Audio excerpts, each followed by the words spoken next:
The camp. I had a feeling things would go south the moment they entered the bar. It wasn't about physical altercations, but rather the kind of emotional mess I wanted no part of. Once upon a time, I might have called them friends, but that was before everything unraveled. If they had stayed silent, perhaps things would be different. The ones who knew about the affair and chose to keep it from me were instantly cut off. They tried to defend themselves, claiming neutrality and expressing hope that she would realize her mistakes. But their excuses fell on deaf ears, and after several heated exchanges, they understood I meant business. Now, if they approach me, I either ignore them or walk away, and it seems they've gotten the message. The few friends I kept understood the situation well enough to never bring her up. On the rare occasion her name slipped out, I'd simply excuse myself. 6 months had passed since the legal proceedings began, with my offer for an equitable split being more than generous. Yet, she resisted vehemently. Arbitration failed as neither of us would yield. They tried to convince her of the fairness of the deal to no avail. The next thing I knew, she was pushing for counseling. I vehemently refused, convincing the judge that any attempt at reconciliation would be futile. Despite her emotional plea, I remained firm, even when threatened with jail time. I asserted with certainty that there was no future for us together. My resolve was tested with a brief jail time, but eventually, she realized I wouldn't budge and relented on the counseling demand. It was clear the group that walked into the bar had a purpose, reflected in the determined look of the women, while the men appeared uneasy. I was well aware their presence wasn't a coincidence. The bar was a good 25 miles from my usual hangout. I mentioned to the bartender, who was quickly becoming a favorite, that the crowd at my old spot just wasn't my scene anymore. She was sharp and experienced, in her mid-40s, and it seemed like she'd witnessed everything under the sun. Over time and a few beers, she coaxed my story out, piece by piece. She and her husband had been together for 21 years and ran the bar together. What struck me about her was her ability to listen without passing judgment, though I could tell she often held back her thoughts. One evening, I encouraged her to share her perspective, promising it would be a one-time conversation. After our talk, she paused, looking at me thoughtfully. "You know, I've only got your side of the story. It might not be the whole truth, but it feels sincere. Leaving might have been the right choice, but perhaps you should hear her out. You're probably curious about how things fell apart. It could be enlightening, or it might just upset you more. Either way, we're all curious by nature. Listening to her might give you some closure, or at least some insight. It's your call, no more talking about it. This next drink is on me." I had a deep respect for her. She was like a nurturing figure, offering guidance and a listening ear, with the understanding that safety came first. When they entered and I stiffened visibly, she immediately sensed the tension. "Friends of yours?" she inquired, nodding their way. "I'm not sure," I replied honestly, "but I guess I'll find out soon." "Just be smart about it," she cautioned, "and signal me if you need any help." It took them a good 10 minutes to gather their courage before Todd approached and stood next to me. "Hey there, how are things?" "I'm all right, and so is my family. We're all fine. What's on your mind, Todd?" I responded, my voice steady and devoid of emotion, which seemed to unnerve him slightly. "Just here with the guys," he gestured to his companions. "We really didn't want to come here. But Becky has everyone upset, shedding tears over how you've been treating her despite her apologies, which you refuse to accept. You know, you're still officially married, and they can't seem to forget that. So we tracked you down, and now we're here. Will you at least speak to them? What if I refuse? Should I just tell them to take Becky and leave me in peace?" He looked a bit taken aback but persisted. "It might upset them all, and they'd probably confront you regardless. Please, Jace." I paused for a moment to let that sink in. "Fine. But you remember what I told Jeff and Angela, and Bob and Gloria. It's the same now. If I do this, it's over. Don't try to contact me again, got it?" He seemed annoyed, but that didn't bother me. "I get it. You've really become tough, haven't you? So, will you talk to them?" "Yes, but let me ask you, if your wife was unfaithful, would you just overlook it?" He smirked at that. "That's impossible. She adores me." "Right." Becky claimed the same. "Still does. But look where we are now." He looked troubled as I went on. "First, go inform Sandy and George about my decision, then have them come here to confirm they've got it.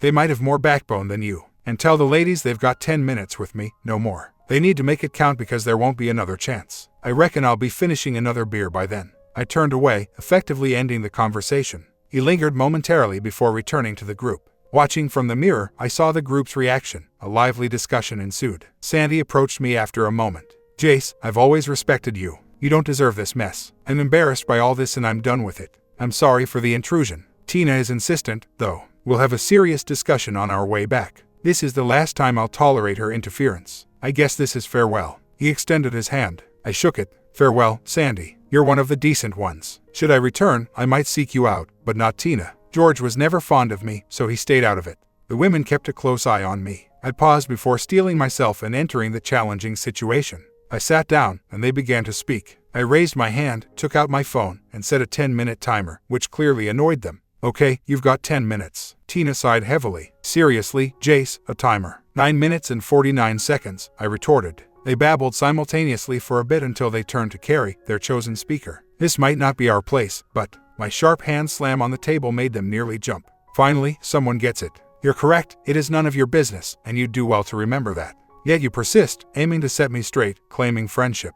But where were you when she was unfaithful? Where was your concern for me then? Any hint from you could have spared me much trouble. But I don't recall any warnings from our friends. Many even covered for her. Enough of that. Let's restart the timer. They sat, shocked, until Carrie, sounding irritated, spoke. Jace, please, it was an error. It wasn't intentional. We were at a loss for words. She's suffering. Her family barely speaks to her. Her job is at risk. She was distraught learning you saved her position. Perhaps she's realized her mistake. Maybe it's time to let go of your pride and reconsider. I scoffed. Time. My apologies. I must have missed the guide on how long to hold resentment. So it's all supposed to be okay now. Just forget and move on. I think not. If everyone stopped forcing her on me, maybe I'd be more receptive. Still believe you know what's best. Their expressions showed a hint of remorse as they all agreed. Do you all feel the same? I surveyed the group, and their nods reaffirmed their stance. They started to ramble, but I quickly interjected. Wait a minute. Let's speak frankly for a moment. Carrie, would you be okay if George was unfaithful? And we all knew yet said nothing. Would you forgive him eventually, believing in your love for him? She seemed perturbed but admitted she might, over time. And what if George's affair was with someone you know, maybe a friend, and married to our friend? Could you forgive them too? The discomfort on her face grew, mirrored by the rest of the group. She hesitated but expressed hope for forgiveness, assuming genuine remorse. I couldn't help but smile. That's enlightening because Jan and George have been intimately involved for quite some time. Despite the rumors, I was skeptical and almost shared what I heard. However, other matters demanded my focus. I left it untouched, thinking you should discover the truth independently, as I did. By then, my concern for this group had dwindled. Hence, my move here in search of a more respectable crowd. So, please spare me the self-righteous indignation. The room fell into an eerie silence as I paused, regaining my composure. Now, let's start the healing process, so we can move past this. Carrie, it's time to forgive Jan. And Jan, perhaps in a few months, you can assure her this won't happen again. It might even strengthen your marriage, or so the clichés suggest. Catching my breath, I continued, we should involve Todd and George in this collective healing.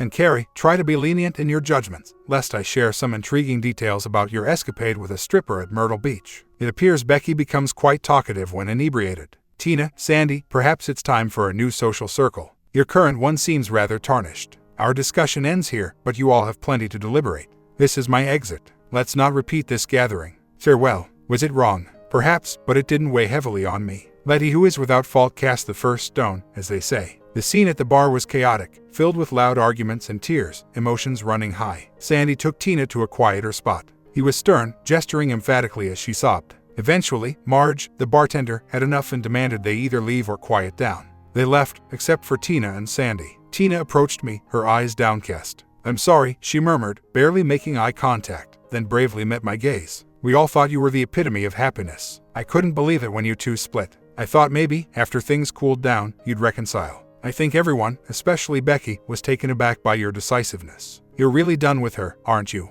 Yes, Tina, it's over, I confirmed. But you're mistaken, you and Sandy represent the best among us. Take this to heart and be more discerning with your friendships going forward. Go home, cherish each other, and let our story be a reminder that nothing is certain, especially when it comes to trust and betrayal. We might cross paths again someday. Sandy offered another apology before they departed together, hand in hand. Marge watched them go. They're a good pair, she commented, skepticism in her tone about the others. Seems like the divorce lawyers back in your town will have their hands full soon. I nodded in agreement, handed over my keys and some cash for a taxi ride, then switched my drink to whiskey. The depth of my own reaction caught me off guard. I've always considered myself a decent person, and I still do. But the unpredictability of one's response to stress and betrayal is a strange thing. The deeper the love, the more poignant the betrayal feels. Initially, I wasn't drawn to Becky. Her flirtatious nature and seemingly superficial demeanor didn't appeal to me. For 2 years, we never dated. She was best friends with my business partner's wife, Cindy, who was always trying to set us up. Just drop it, Cindy. We're not interested in each other, I would say. Speak for yourself. I'm pretty sure she's taken a fancy to you. You'd be a good match for her. Feeling a bit tipsy, I grinned and gave her a peck on the cheek. But tell me, dear Sin, would she be the right one for me? She dropped the subject for about half a year, then Alan, my buddy, had a request. Jace, I know it's last minute, but Sin, Becky, and her date were planning to hit the theater tomorrow for the Mamma Mia tour. I remember you're into musicals, you theater buff, and well, Becky and her guy split up. Mind joining us to keep her company? I mulled it over, not feeling it. Hanging out with someone who's either crying or fuming doesn't sound fun. Plus, you're the one hyped about the show, haven't stopped talking about it. So, which outfit are you thinking? Post-Labor Day means no white heels. Maybe the black stilettos could be a hit. It might even get Cindy all cheered up. We shared a laugh and returned to our tasks. That evening, Cindy rang me up. Jace, please. She's really having a rough time. She could use a stand-up guy like you. I'm not up for being around someone so emotional right now. She'll be on her best behavior, I promise. Just say you'll come. After a sigh, I conceded. Fine, but only because I'm keen on the show. And as a favor, tell Alan you'll indulge his theatrics if he behaves. He'll get the joke. You jerk. Now I've got to pick up some fancy lube on my way. Cherry flavored, if they have it. Our laughter filled the air as I pictured it. Alan, tall and bearded, and Cindy, not even reaching his shoulder. Really though, thanks, man. If tonight's a disaster, I'm blaming you. Let's get back to work. We started the evening with dinner. Becky was quiet but not complaining. It was then that I truly noticed her. She stood at 5 feet 7 inches, had a slim figure, and her auburn hair fell in soft curls to her shoulders. Her face was nicely balanced, highlighted by brown eyes that usually sparkled, and her lips seemed to beckon silently. Overall, she had a striking appearance. The issue was her awareness of her charm and how she wielded it. I had watched her engage with men effortlessly, leaving them bewildered and alone after a fleeting interaction. The performance we attended was enjoyable. Post-show, in the parking lot, the girls sang their favorite tune from the performance, and soon, others joined in for a grand sing-along. Afterward, we decided to grab a drink at a cozy club I knew, preferring the quieter ambience where we could chat. The band played gentle, old tunes, perfect for a slow dance. Alan and Cindy were quick to hit the dance floor. Before I knew it, I was dancing too, with a lady whose company was comfortable and easy. She thanked me in a whisper. For what? I queried, surprised. For proving that decent men still exist. Cindy advised me to stay in line, so I did. I appreciate you coming out tonight, she confessed. I'm glad I came too, I responded, feeling sincere. You might not realize it, Becky, but you have a lot of qualities. Just dial back the flirting a little, focus on someone who matters, and happiness will follow, I advised, hoping she'd see it as constructive feedback rather than criticism. She smiled in acknowledgement. Thanks, I suppose. Do you really think I'm a good person?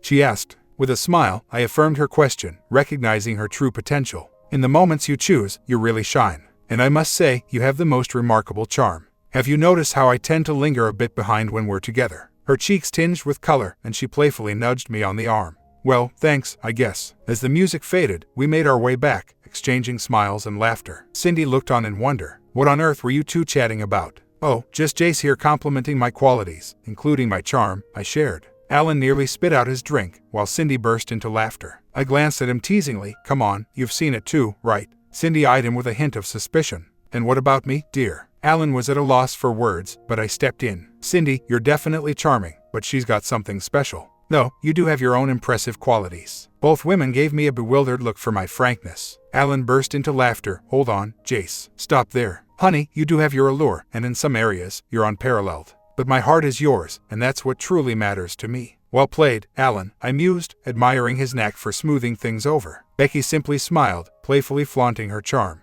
I often wished I had captured that moment. Not to be outdone, Cindy playfully drew me into a hug that left us all in stitches. After another round of drinks and dances, Becky closed in with a dance that was full of playful teasing. You're a decent guy, Jace, but at the end of the day, you're only human. She gave me a heartfelt kiss, reminding me to keep in touch. Yet, it took me 2 weeks to make that call. That Saturday, I received an urgent call from Cindy. You jerk. She often used that phrase, perhaps as a quirky term of affection. She lamented about losing faith in good men because I hadn't called, causing her emotional pain. Cindy, I interjected with calm once she paused. What? She snapped back. What has Alan been up to recently? I inquired. He's been swamped at work with the Jameson account, thanks to you, she retorted. Exactly, I replied gently, and what about me during this time? You've been overworking Alan, spending nights at the office. Oh, she realized. She quickly apologized. I'm sorry, Jace. I wasn't thinking straight. I should have been more considerate. Well, tell her I'll reach out next Thursday if she's still interested, I suggested.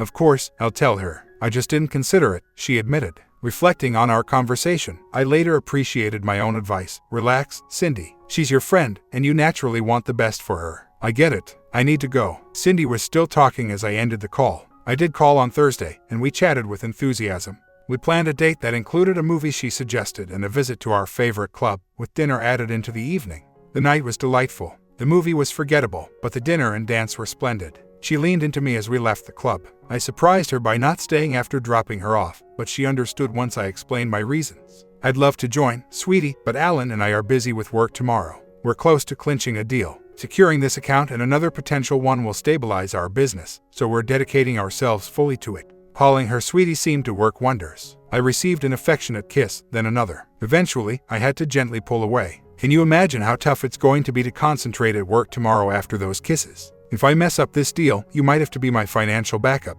I joked. She laughed softly. You'll be great. And those kisses were just a preview. The best is yet to come. That wasn't your best effort. She laughed again. Nope. Consider that the special first date kiss. Stay on your game, and you'll see what I can really do. Now go and take on the business world. And call me soon. To our surprise, she and Cindy turned up the next day with a homemade feast. Everyone needs to eat, right? She remarked, breezing past me. They arranged the conference table, and we dined like royalty. After the meal, they tidied up and prepared to leave. I caught her playfully hopping on the conference table. What's going on? Just checking the table's durability. We wouldn't want it to give way under a celebratory moment, she quipped, and Cindy chuckled in agreement. Definitely sturdy. See you, darling, Cindy called out. Becky smiled. See you, darling. Can't wait for the weekend at the lake. A bit of grilling, swimming, and sunshine will do us all good. In advertising, we aim to showcase our strengths impressively and downplay the negatives. Both ladies had chosen new swimwear for the lake trip. Becky wore a demure top paired with a slightly bold bottom, whereas Cindy opted for a conservative bottom but a very daring top. It's a mystery how we weren't asked to leave the state park. Perhaps the fact that the lifeguards and park manager were all men played a role. Alan and I were so engrossed with the jovial atmosphere that we nearly charred the stakes. The girls, noticing our distraction, giggled and modestly draped themselves in light covers. The evening was filled with laughter as we dined and then frolicked in the lake, even challenging a group of guys to a volleyball match. Our strategy involved playful distraction, with Becky and Cindy theatrically engaging in the game, which helped us clinch a victory despite our amateur skills. As twilight approached, the girls playfully coaxed us back into the water, initiating close and teasing interactions. The playful embraces and fleeting kisses added a layer of excitement to the cooling water. The flirtation escalated with playful gestures, like when one of the girls teasingly handed me her swimwear, continuing the evening's theme of light-hearted tease and flirtation. The atmosphere was charged with playful banter and teasing touches, creating an evening full of cheeky and spirited interactions. As the sky darkened, we continued to float and chat in the water, with the occasional playful struggle for a stray swim top adding to the night's frivolity. A group of onlookers, probably teenagers, seemed both amused and bewildered by our playful antics. "Can you grab my cover up?" Becky asked with a playful grin, signaling the continuation of our lighthearted mischief for the journey home. "Looks like I'll be retrieving Cindy's as well. Is it her top over there?" I remarked, pointing to a piece of floating fabric. Cindy's playful shriek and Becky's teasing made for a delightful end to the evening, underlining the carefree and playful spirit that defined our day. Cindy smiled broadly and stretched, casually requesting a towel from Alan. Becky, not to be outdone, playfully bent down to pick one up, her movements cheeky and deliberate. "Good night, boys. Maybe we'll see you next week," they said, sauntering off to their car. We couldn't help but watch them go, sharing a laugh among ourselves. That night remains vivid in my memory. Despite the pain and heartbreak I feel now, it's a moment that still has a strong hold on me. Our physical connection was intense. She was enthusiastic and responsive, making our encounters unforgettable. She had a way of prolonging the moment, building anticipation to an almost unbearable level. Her response to our intimacy was intense and satisfying.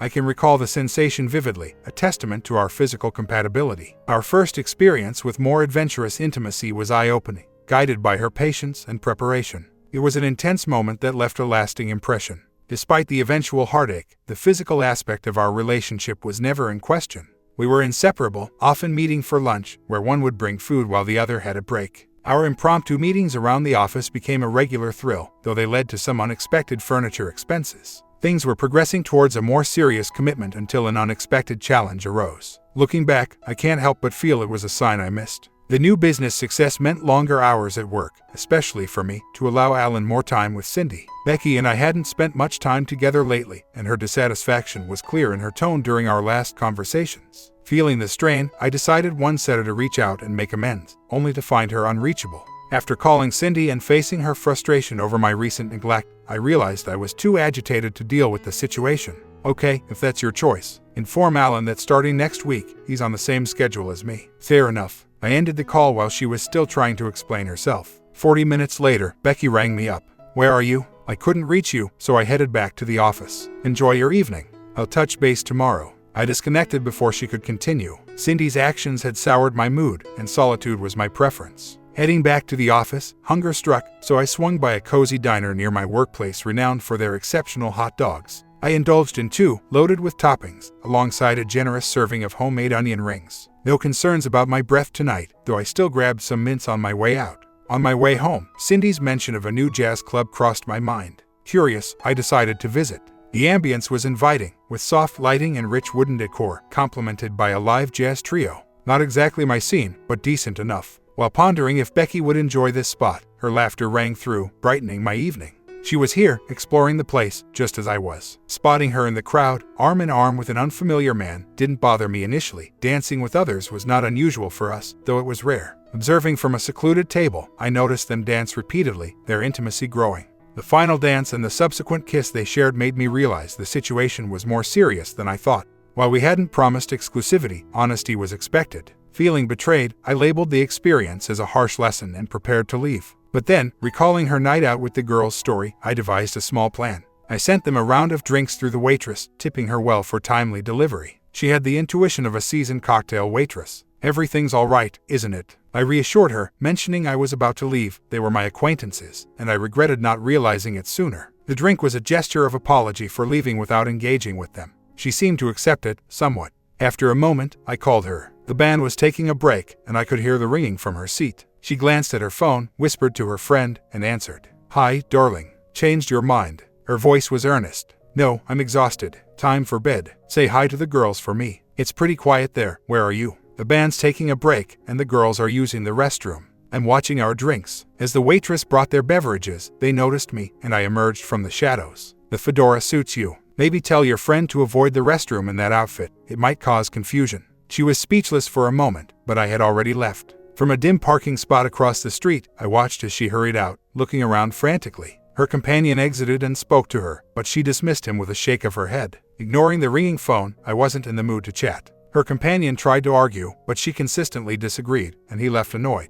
I wondered what she was waiting for. 15 minutes later, Cindy drove up in her SUV, headed towards my apartment, while I went in the opposite direction. Desiring to avoid any drama, I found a motel, paid in cash, and slept for 10 hours. When I returned home and found it empty, I refreshed myself and went out again. Passing by the office, I saw Alan and Cindy but avoided Becky, presuming she was nearby. I drove to the mountains, 4 hours away, left them a message explaining I needed a break and would return by Tuesday. I rested, wandered in the sunlight, relishing every moment. I indulged in my favorite foods whenever the mood struck. I even visited a tourist spot and picked up some souvenirs for everyone. Come Tuesday, I was back in the office early, my car hidden, which took him by surprise as he entered. He reached for his phone immediately. "Touch that phone, and I'll vanish for a week." "Got it," I said firmly. He nodded, eyeing me cautiously. "Great. Now, let's get down to business. I'm feeling rejuvenated after the break and have some exciting ideas to discuss. Let's hear your thoughts." We delved into work until noon, with him showing keen interest in the new concepts. At lunch, I told him I'd return in an hour, breaking my usual routine of a desk-side sandwich. He returned before me, and Cindy arrived shortly after. She took a deep breath, but I gestured for her to wait. I should speak first. Becky doesn't owe me anything but honesty. We never discussed exclusivity. I could have accepted it if she wanted to see other people, as long as she was upfront about it. But she wasn't. Her deceit about her whereabouts and company speaks volumes. She attempted to interrupt, but I stopped her. "I'm not finished. Let her know she shouldn't contact me. I'll reach out when I'm ready. Also, were you aware of her date and the lies? If I feel you knew, it would strain our friendship significantly. I value trust in a friend. Do you understand?" Cindy's face lost color, and Alan shifted uncomfortably. Then she attempted to deceive further. I had no idea, or I would have intervened. "I'm upset with her too, Jace. I thought she was maturing. I'm just as let down as you." I gave her a stern talking to about it. "When did you do that?" I queried. "What do you mean, when? When did you give her a talking to?" "That very night. She phoned me from the club, distraught. We spent hours searching for you, then retreated to my place to rest. You had already left by then. May I at least inform her you've returned and are willing to communicate?" I exhaled, contemplating whether she was sincere. "Go ahead, call her. But if you want to keep the house and your car, you need to let us get back to work." At precisely 6, I informed Alan I was heading out for the day. "You must be joking. We still have so much to do. It will all be waiting for us tomorrow. I'm not overworking myself anymore, at least not for now." I left him standing there, speechless. The following day, I posted a job listing for an associate. Alan was displeased, fearing it would reduce our profits. "All right," I conceded. "I'll remove the listing. But if we do, we switch to hourly pay. The fixed salary is gone." He was silent, knowing well that I put in significantly more hours than he did. I employed a recent graduate, highly skilled but lacking practical experience. Initially, I devoted a lot of time to training her, yet she quickly adapted. Our business thrived as we managed more work. Ada and I brainstormed continuously while Alan managed client relations. I reached out to Becky as promised, and she was at a loss for words. After a pause, she apologized. "For what?" I pressed, seeking accountability. "For deceiving you, for going out without telling you. I needed some space, not another relationship," she explained. I caught her off guard with my understanding. "I get it. You didn't break any promises. However, I expected truthfulness, and you were dishonest. How can I trust you again, to either return to how things were or to move forward? I wanted something more serious, and I thought you did too. But I guess old habits die hard." My casual remark infuriated her. "You've always doubted me, haven't you? You probably congratulated yourself for being right." There I was, experiencing love for the first time, filled with fear and loneliness, emotions I never knew how to deal with. "I made a mistake. I'm sorry." My voice was soft, barely louder than a whisper. "I'm sorry too. I had already fallen in love with you." Her voice, full of desperation, reached out as I ended the call. We didn't speak for 2 weeks. When we finally did, the conversation took an unexpected turn. "How about we hit a club this Saturday? Maybe try that new Indian place beforehand." Her tone was surprisingly harsh. "So, you're ready to let bygones be bygones? Have I served my time?" I ended the call softly, seeking peace. Cindy reached out to me. "What did you say to her?" I invited her out. The line went quiet, and I wondered if she had disconnected. And what was her response? She didn't agree, and that's what matters. "Good night, Sin." Cindy called again 2 days later. "I'm with Becky. Will you talk to her if I hand her the phone?" "Yes, but only if she's willing to talk calmly. Tell her it's becoming increasingly easy to avoid speaking with her. So, if she has something to say, she should do it without causing a scene. Then give her the phone." I listened to a few minutes of soft conversation. "Jace." "Hey, Becky." "Jace, I'm genuinely sorry about everything. I want to turn a new leaf, for you to see me as someone different, not who I was before. Alan's planning a barbecue on Sunday. Would you like to come? Am I coming to hang out or to cook?" She chuckled. "Alan could probably ruin a steak if you let him near the grill." "Both, actually. I'm hoping for some decent food this time. I'll bring my potato salad then." "That would be great, Jace, thank you." Regaining trust took 5 months. I saw other people, which really bothered her. I was honest with her about my social life and its boundaries. She struggled to keep her emotions in check. When we considered becoming close again, we had a serious discussion. "Moving forward, it's just the 2 of us. No one else. Understand? If you're meeting old friends, I should hear it from you first, or else we're done for good. I don't plan to monitor you, you have your freedom. But remember, any mistake is on you." She quickly agreed, which concerned me. "Think about this, Beck. I'm talking about a serious commitment. Don't rush your answer. Let's be sure about our health first. Nothing should be overlooked." For the first time, she realized I had been with others. She nearly cried but held it in. "Okay, dear. I've been single since we split, but I'll get tested too. And I already know my answer." A week later, we shared our health reports and exchanged apartment keys. Being with Beck was always thrilling, and the intensity of our reunion was overwhelming. I was left physically drained, to the point where I dozed off during work meetings, not just once but twice. My exhaustion didn't go unnoticed. Alan mentioned it to Cindy, who then suggested to Becky that I needed some rest to maintain my stamina for both work and home life. She hesitantly agreed to the idea. My work hours remained demanding, yet I managed to find a better balance, learning from the exhaustive experience. After 8 months of cohabitation, I contacted her during her work hours with an urgent request for her to leave early, promising it was for something significant. She consented immediately, and I fetched her, offering a quick snack as a temporary meal. I kept the purpose of our trip a secret until we arrived at a quaint neighborhood, where a for sale sign stood in front of a house, with a realtor awaiting us. The realtor, mistaking our relationship status, inquired if Becky was my wife. I playfully responded with uncertainty, hinting at future possibilities. Becky's expression showed her confusion as we entered the house. The realtor enthusiastically showed us around, emphasizing the home's potential and comfort over its structural aspects, which she jokingly noted men often overlook. Seizing a moment alone with me, Becky quickly focused on the cozy fireplace in the living room, demanding to know the reason for our visit. I revealed our house hunting mission, expressing my desire to begin our married life in a home rather than an apartment, especially with plans for children in the future. She seemed to be momentarily lost in the thought of marriage, then affectionately embraced me, causing me to bump my head on the fireplace mantel, which didn't bother me in the slightest. Overwhelmed with emotion, she alternated between tears and laughter before becoming earnest and asking about her engagement ring. I admitted I hadn't bought one yet, suggesting we choose it together, making the moment a shared decision about our future. The realtor came looking for us just in time to catch the tail end of our conversation. She chuckled, shaking her head. I told you, they're utterly clueless. Without our guidance, they'd be lost, ready to check out some more properties. She was so eager, practically ushering us out the door. I ended up in the back seat, half listening as they discussed neighborhoods, schools, and local amenities. My attention waned quickly. After touring 4 additional homes, we circled back to our starting point. She revisited one house, eyeing the fireplace mantel, then decisively nodded and declared, "This is the one." Completing the sale took a week. Business was thriving. We'd brought on another team member, and Alan was mentoring a newcomer. Thanks to a substantial down payment, we moved in swiftly, leaving our old furnishings behind. I let her explore until she reached the backyard and garage, then playfully claimed them as mine. She laughed in agreement. I invested in an outdoor kitchen and seating area, complete with a brick oven, which became our favorite spot.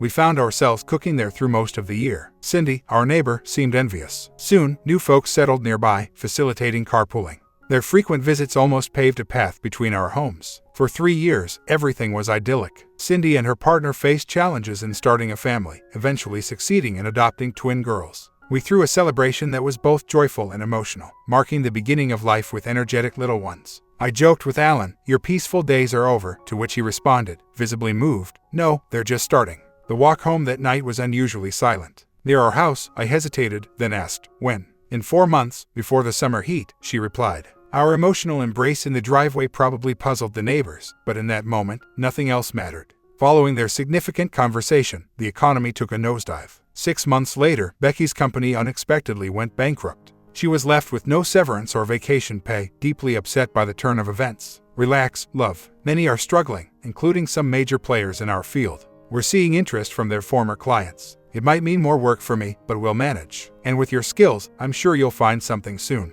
Despite her efforts, Becky couldn't secure a job in her industry. Employers preferred hiring less experienced, cheaper candidates over paying for her expertise. She became anxious and contemplative. Becky and Cindy started going to a nearby gym, strolling there with their kids. This routine provided some solace for a while. Becky remained fit and became even stronger over time. She then turned to volunteer work, aiming to network her way into a job. I wasn't thrilled about her frequent weekend absences for various charity events but stayed supportive, recognizing its value for her. One late night, she returned, exhilarated, waking me with her excitement. She announced she'd landed a job as an assistant event coordinator with the Sloan Group, working with major charities. It wasn't as lucrative as before but was a promising start. We shared a moment of joy and connection. As time passed, we faced fertility challenges. A doctor's visit confirmed there were no physical obstacles to pregnancy, suggesting stress from economic pressures might be a factor. He advised us to keep trying, hopeful for a change. The struggle continued, leading Becky to approach me with a serious request during a lunch break. "Of course, what's on your mind?"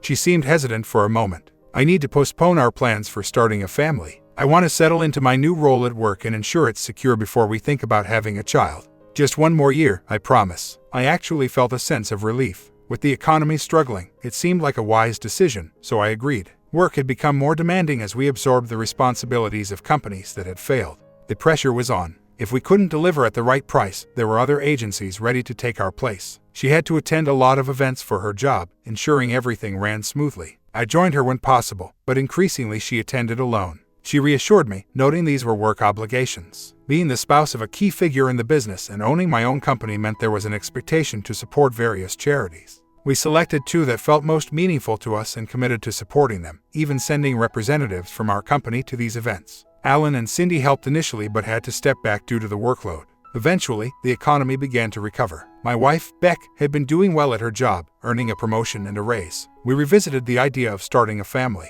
I convinced Ada and her husband to represent our company at several events, keeping our brand visible and allowing Alan and me to focus on our work. Ada had become quite proficient in her role, attracting attention from our competitors. We discussed her career option, and I assured her that I would understand if she chose to accept a better offer. She hadn't found one tempting enough to consider leaving, at least not yet, I joked. However, I noticed Ada seemed distant and preoccupied, leading me to believe she might have received a tempting job offer. Concerned, I invited her for a private conversation. "Ada, you've been quite reserved lately, and it hasn't gone unnoticed. Is there something on your mind you'd like to discuss?" Ada was a tall, striking black woman with an infectious smile. Beyond her physical appeal, she possessed a remarkably sharp intellect. She appeared nervous, fidgeting with her dress, a clear sign of her anxiety. "I've given a lot of thought to what I'm going to share with you. My husband encouraged me to speak to you, so here I am. It may not be news to you, and if that's the case, I hope you're not upset with us." I sensed something significant was about to unfold, perhaps even her resignation.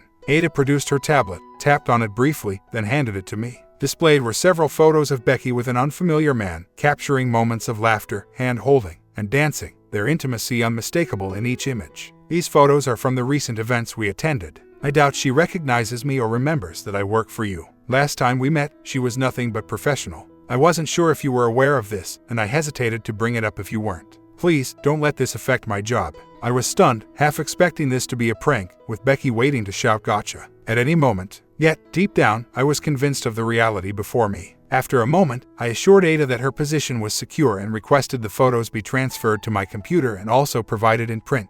She stood up, empathy in her eyes. You had no idea, did you? I'm terribly sorry. Let me know if there's anything I can do. Her hug was unexpected, our first such interaction after years of working together. She apologized again, sensing my turmoil. I'm sorry as well, I replied. Let's keep this between us. She nodded, hastily exiting my office. Faced with this predicament, I did what I always do. I started researching, seeking undeniable proof beyond the amateur photos in my possession. And then there was Johnny Walker, a man with a peculiar distaste for scotch. My name might as well have been Jim or Jack, given my fondness for bourbon. I enlisted his services on the strength of glowing recommendations, touting him as a top professional in his field. Within a mere 2 weeks, he delivered precisely what I needed. Our rendezvous took place at a bar his friend owned, which featured private rooms for discreet meetings. Opting for privacy, we avoided our respective offices to prevent drawing attention. My precautions extended to purchasing a burner phone, stashed securely in my desk, solely for our interactions. Perhaps it seemed overcautious, but the last thing I needed was for Becky to suspect she was under scrutiny, potentially stirring unnecessary conflict. He presented me with a briefcase, saying, everything's inside: photos, videos, friend and coworker interviews. Some were unaware she's married, given her habit of removing her rings at work. Their carelessness is evident. I'm sorry for what you're going through. After compensating him and taking the briefcase, he paused me with a cautionary hand. I hope you're not planning any drastic actions. Retaliation isn't worth the legal consequences. It's best to move forward, especially if reconciliation is off the table. I have no intention of causing them harm, at least not physically, I assured him. They both knew what they were getting into. I presume they weighed the risks of their actions. Reflecting for a moment, I continued, I won't engage in vindictive tactics or desperate attempts to salvage our marriage. She opted out of our union willingly. I'm simply going to step back. Does that sound too passive? Not at all, he replied, affirming my rational approach is commendable and noting the typical lack of foresight in such matters. Have you consulted a lawyer yet? I hadn't, waiting instead for his findings. He recommended 3 lawyers, each with a distinct approach, and suggested the third as the most suitable for me, a no-drama, efficient professional. He advised contacting this lawyer, mentioning his referral for a potential discount.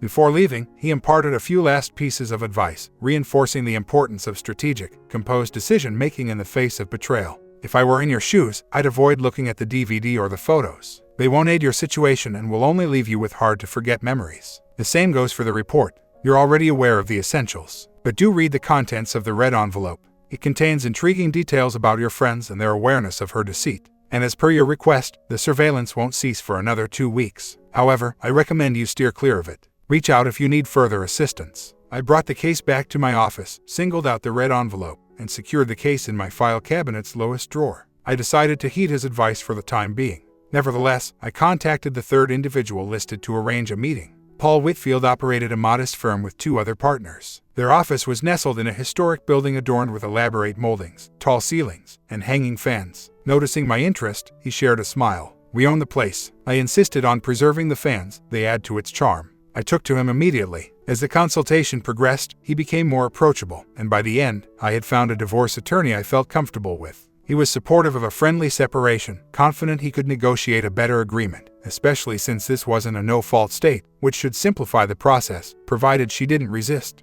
Do you think she will oppose? Recently, I've realized I'm clueless about her thoughts or actions. When can we initiate the proceedings? Either Thursday or Friday, whatever suits you. I pondered for a moment. Could we possibly handle it on a Saturday evening? He gave me a look. We're not veering towards foolishness, are we? For the first time, I smiled. Perhaps. Let's wait until Monday, then serve the papers at her place by 7. Not at her workplace. No, let's allow her some respect. Plus, if she loses her job, wouldn't that mean I'd have to support her? He smiled knowingly, clever thinking, and after a firm handshake, he returned to his professional demeanor. Contact me if you think of anything else you forgot to mention or inquire about. I appreciate your trust in handling this matter, even though it's a somber affair. I'll give you a heads up before the paperwork is delivered, if that's your preference. I had everything planned out meticulously. I discovered a cozy 2-bedroom house in the neighboring town. I considered an apartment or condo, but preferred the feel of a standalone home. It meant a 35-minute drive to work, but the area was tranquil, and it seemed unlikely that she would search for me there. Going through the contents of the red folder, I was filled with indignation upon realizing how many acquaintances were complicit or had concealed her infidelity. I promised myself that those particularly close to the situation would eventually face consequences. At work, I maintained a cheerful demeanor, and at home, I continued the charade for the week.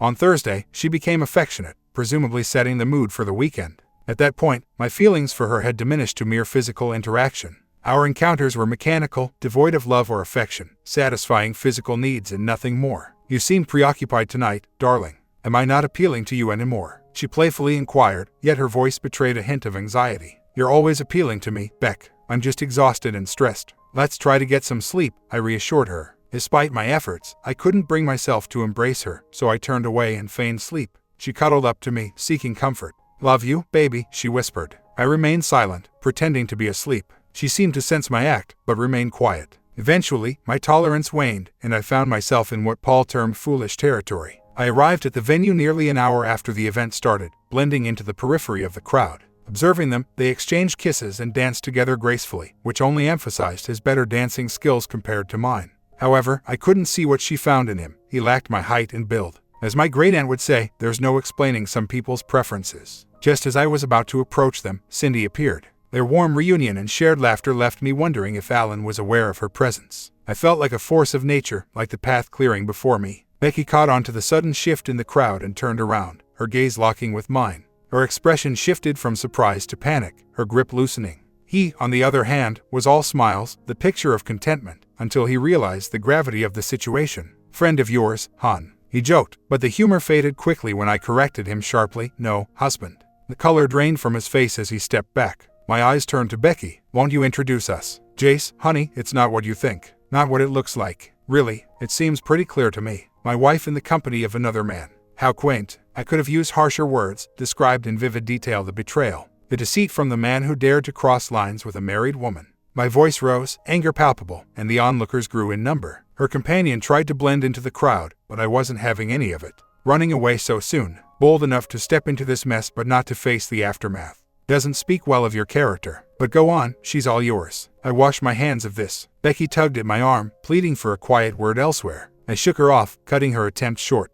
I know, Beck. I know. No more excuses, no more lies. We're done here. There's a reminder for you on the dining table, something to reflect on. Turning to Cindy, who stood nearby, I saw fear in her eyes. And you, stay out of my life. If we're ever in the same space, keep your distance. Better yet, leave. Actually, I do want to know one thing. Did Alan have any idea? Her silence was answer enough. Then pass along the message, our partnership is over. He can buy me out, or I'll sell my share to someone else. Everything went haywire. Calls came in nonstop. Alan, Cindy, all of them. I ignored them, deleted their messages. My car stayed hidden in my small garage. The convenience of a nearby grocery store and a bar was my saving grace, though I wasn't fond of the bar. Alan was visibly stunned when I appeared at the office on Monday. He attempted to speak, but I cut him off. I'm aware you were in the loop. Cindy practically confessed, showcasing her loyalty. I can never forgive Cindy for her role in this. And don't even start, she was complicit, at the very least, by concealing the truth. Advise your wife to keep her distance from the office and me. If she, or Becky, her partner in crime, or any of our so-called friends continue to intrude, I'm out.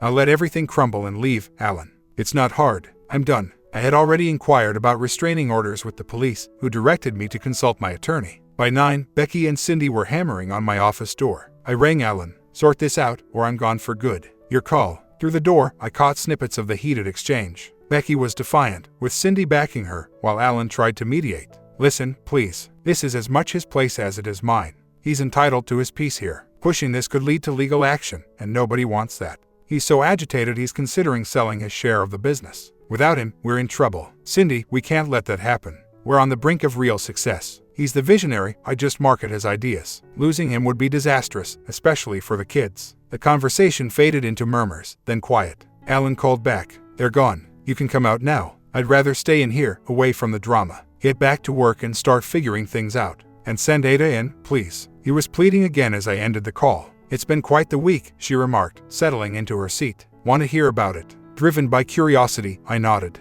You were there, and it seems you had forgotten, right? I was taken aback when I saw you. Mac and I tried to catch you, but you moved too fast. Mac thought he saw anger in your eyes. It seems you really rattled some people there. After your impactful words and swift exit, the place was in chaos for a while. Becky attempted to chase after you, but Cindy and this other person restrained her. I was nearby, hearing Cindy persuade her to let you simmer down first. Becky was distraught, fearing she might lose her chance to reach out to you. But by the time she got free, you had already left. Many guests left after that turmoil. I suspect the funds raised were not as expected. She paused, looking at me intently. Do you know his name? Yes, I've got all the details. His name, age, address, car, history, everything a top-notch investigator would find. She tensed slightly. You're not planning anything harsh, are you? Yes, I replied, seeing her reaction change. I plan to completely disregard him. He'll be on edge, always anticipating me around the corner or behind him. He'll be stressed for a while, until he realizes I have no interest in him, which will be the ultimate slight. And your wife? She seemed overwhelmed when they helped her out.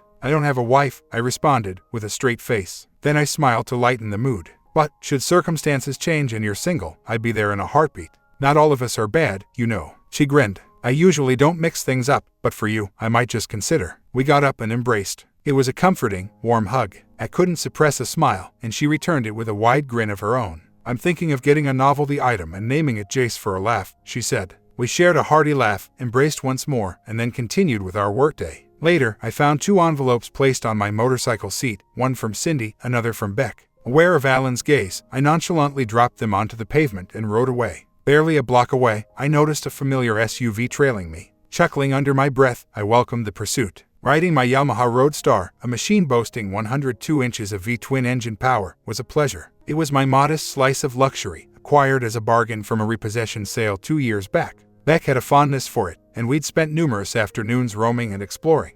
With a quick decision, I veered right at a red light, creating distance between us. They lagged 2 cars behind, unable to follow as I darted into a parking lot a few blocks away. By the time they realized and passed by, I was already heading back in the opposite direction. They were likely still circling the area when I reached my garage. I had with me a secondary phone, leaving my primary one locked away at work. It was still operational for business contacts and legal matters. Beck eventually sent a registered letter, which I received but returned unopened. My attorney managed all communications on my behalf. She's quite the spirited one, he commented, and has a knack for expressive language. She resided in the house, for which I was still paying half the mortgage. I instructed Paul, my lawyer, to inform her that these payments would cease 6 months post-divorce, giving her time to either sell or buy me out, though I doubted her financial ability to do so. She didn't seek legal representation, to which Paul noted, it's not mandatory, but she'll likely be advised to get a lawyer at the first hearing, probably to extend the proceedings as much as she can. She's clinging on, but you might have to confront her eventually, or just continue to ignore her. It might take time, but she'll probably tire out and settle for the divorce. Let's wait for the hearing, she might come to her senses. Do you really think that will happen?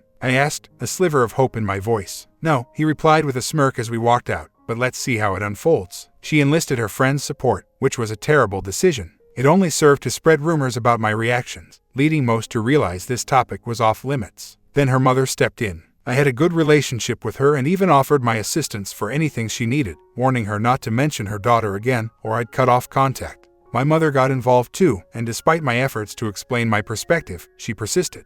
I left for 3 months, returning only to find her attempting to reconcile. She finally promised to stop mentioning her after a tearful phone call 2 weeks later, adopting a resigned demeanor, implying she was silently enduring but believed she was correct. She suggested I needed professional help, noting the anger was negatively affecting me and urging me to find balance for my sake. Reflecting on her words, I tried to isolate these feelings from the rest of my life, but it was futile. The situation worsened when I encountered Cindy at work. She wisely remained silent, recognizing my disdain for my expression. Cindy and Alan were struggling to keep their business afloat. Alan once attempted to discuss their predicament, appealing to my sense of partnership and the potential loss they faced, including their home and lifestyle, especially for their children. His plea, however, only fueled my anger. I questioned their consideration of my feelings and their actions, highlighting the betrayal by those closest to me and how they had overlooked past incidents that should have served as warnings. Alan's response was one of visible frustration and anger. Darn it, it's time for you to look past your own pain and consider the damage being done here because you're upset. She was unfaithful to you. I regret getting Cindy and myself involved. I wanted to shield you. Do I need to shake some sense into you? That was the wrong thing to say. You wanted to shield me. Then why didn't you confront Cindy, warn Beck she was making a grave error, or threaten to tell me unless she stopped? It seems you weren't concerned about me, but rather the business. This profitable venture is over, Alan. You have skills. Finding a new job should be feasible for you, especially with the improving economy. You might not maintain the same lifestyle, but you'll manage. Cindy could find work too, which might be the wake-up call she needs. And about the idea of a confrontation, part of me is curious to see you try. My mother mentioned I need to let go of some anger. Taking it out on you could be quite cathartic. Now, if we're done, please leave my office. Perhaps focus on updating your resume. Alan is a tall man, significantly bigger than me. However, what he lacked was the anger driving me. When he tried to argue further, I acted swiftly, channeling all my frustration into a single punch that sent him to the ground. As I stood over him, I felt a mix of triumph and concern. We're finished here. Make your own way out, and don't return to this office unless I invite you. The door was open, and Ben, our new salesman, witnessed the entire scene, stunned. I'll be working remotely for the remainder of the day. Please help him up. It took a couple of days before I returned to the office. Alan had received medical attention for a concussion and sported 2 black eyes. Our communication shifted to emails from then on. The incident left me shaken. My mother's advice resonated with me, leading me to seek professional help. Kathy Grimes came highly recommended in her field. It took 2 weeks to get an appointment with her. We appeared to be of similar age. She was undeniably attractive, radiating professionalism with her warm and welcoming manner. The family photographs adorning her office walls indicated a content family life with her spouse and 2 young children. Observing the photos, I remarked, "Your children are quite charming." She thanked me with a smile. "Do you have any?" Regrettably, I exhaled, "No, and it seems unlikely for me." She countered optimistically, "In this field, I've learned to never say never. You're still young, there's ample time. Would you prefer to sit at the chair or the table?" Her office resembled a cozy living room, complete with a simple wooden table reminiscent of those found in countless homes, surrounded by cushioned chairs for added comfort. "Table," I chose. She nodded approvingly. "It tends to be more comfortable over time." She then arranged a pitcher of water, a carafe of coffee, and a plate of cookies on the table before taking her seat. "These are homemade oatmeal raisin cookies, from a cherished family recipe, though it's amusingly from the oatmeal box. Would you like some water or coffee?" After serving the water, she proceeded to the core of our meeting. "So, let's dive in. What brings you here, and what are your goals for our sessions?" I appreciated her straightforward approach. "I'm navigating through a particularly stressful phase in my life, leading to some difficulty in managing my emotions. I need help in focusing and overcoming this unrest. I'm dissatisfied with my current state. It's hard for me to even like myself." "That's clear enough," she responded. "Now, let's delve into the root of your feelings. What's causing this anger? Is it something you wish to resolve, or are you looking to move past it?" Over the next hour and a half, I unpacked my emotional baggage, detailing the journey from courtship through marriage and the subsequent events. I shared the depth of my love and the extent of my hurt. She was an attentive listener, jotting down notes and occasionally interjecting with questions. By the end of our conversation, the session concluded. "You've certainly given me a lot to think about. I'll go over our discussions before we meet again next week. If you find your frustration becoming overwhelming, don't hesitate to reach out. I can possibly arrange an earlier appointment. Would you want something to help manage your stress in the meantime?" "No, but thank you. I'll see you next week." I had been attending sessions for a month and was starting to feel some improvement when she suggested sharing some insights. "Jace, you're a good person caught in a difficult situation. The pain from the betrayal is significant, and it's natural that you're deeply affected when your wife comes up in our conversations. From my experience, your feelings of betrayal are intense, more than what many others show. It's consuming you, and you're struggling to understand why. I believe you still have feelings for your wife," she continued, signaling me to hold my response. "But that doesn't necessarily mean you want to reconcile. The fact that your friends either condoned or ignored her actions makes it harder. Their advice to just forgive and move on keeps the wound fresh. Ultimately, you need to decide whether being with her or without her will bring you happiness." I mulled over her words. "This is tough. She's let me down twice. If I go back to her, no matter what she promises, there's a chance she'll think I'll always forgive her. I can't face that risk again. It's too much." I stopped, gathering my thoughts, and she gave me the space. "So, it looks like it's over. I still have feelings for her, but love isn't the main issue here, it's trust. And I can't find a way to trust her again. That's the crux of it. And regarding our so-called friends, I get that it's a difficult topic, but those who covered for her or kept her secrets, I can't consider them friends anymore. Reflecting on it, I see they were closer to her than to me. I've always been somewhat of a loner, content with my own company. There's a line from a song that goes, 'Being alone doesn't mean I'm lonely,' which resonates with me." She nodded in understanding. "That aligns with what I've been thinking. My advice, if you want it, is to proceed with the divorce. However, it's crucial to have a conversation with her. She's clinging to the hope of reconciliation until you clearly express that it's not possible. Explain your perspective to help her come to terms with the situation, which might ease the divorce process. You've resisted counseling before, but now you seem more open to it, perhaps seeing it as a means to expedite the separation. I can arrange joint sessions if you wish, serving as a mediator. It's your decision, but that's my professional recommendation. I mulled it over for some time. Exhaustion had set in. This chapter needed to end. Perhaps engaging in counseling rather than opposing it could lead to mutual understanding and closure. Do you think she'll agree to it? She nodded confidently. Quite likely. She'll view it as an opportunity to present her side and sway you. But be prepared, it might be an emotionally tough experience. I gave her the go-ahead. The pain has been constant since the discovery. I doubt a bit more could worsen it. The truly sad aspect was realizing she still harbored deep feelings for me, a fact confirmed during the weeks I secretly listened to her conversations before instructing Johnny to remove the surveillance. The initial period post-separation was filled with her attempts to reach out.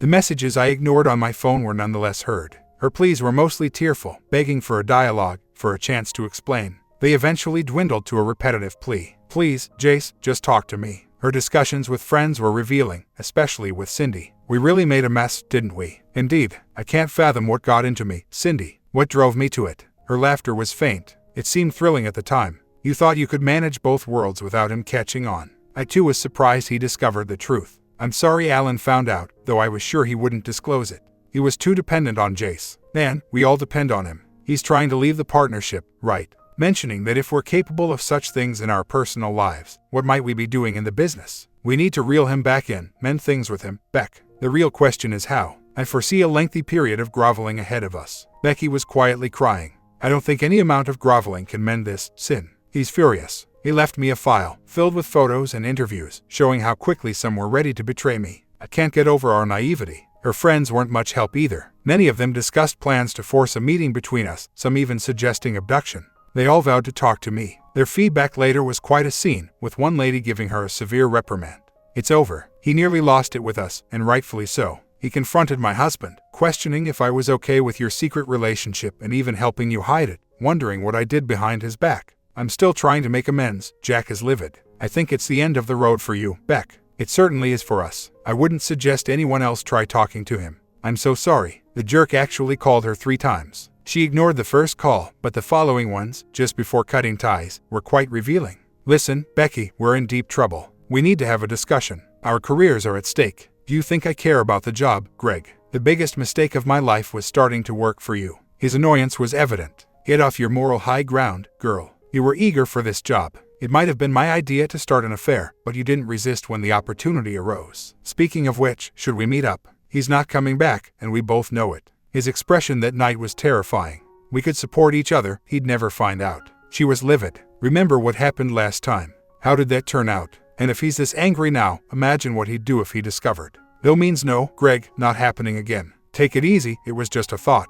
I've got a meeting with the board next week, and they've caught wind of our indiscretion. Expect a call on your end too. We need to figure out our approach. Her response was to chuckle. Figure out our approach. If it comes up, I'll just be honest. We crossed a line together. It's both our responsibility. I'll tell them it's ended, and I'll ensure it doesn't happen again, hoping they'll let me keep my job. But I'm not optimistic. He made another attempt. They might let you go, Becky, but I'm certain I'd be out. This job is my life. If the reasons for my dismissal get out, finding work in this field again could be impossible. Her tone softened. I'm not trying to blame this all on you. We're both at fault. But I need to be truthful. If I don't and Jace figures it out, I'm in serious trouble. Look, Greg, I do care about you, but I can't risk my marriage over this. Her sincerity was apparent. I reached out to their immediate supervisor and set up a meeting. He arrived with his attorney, visibly nervous about potential legal action from me. The negative press could significantly affect their fundraising efforts. Their organization has always upheld a strong moral stance, crucial for their business. Any scandal could mean losing contracts and would certainly hamper their ability to draw new charity partnerships. They had maintained a clean slate until this point. I presented the recording. Before we discuss further, you should know this recording was obtained legally. I'm prepared to use it in my divorce proceedings if necessary. My comment: we will find out how OP does in the final divorce ending. Would he be able to overcome this relationship or not? We will find out in the next video.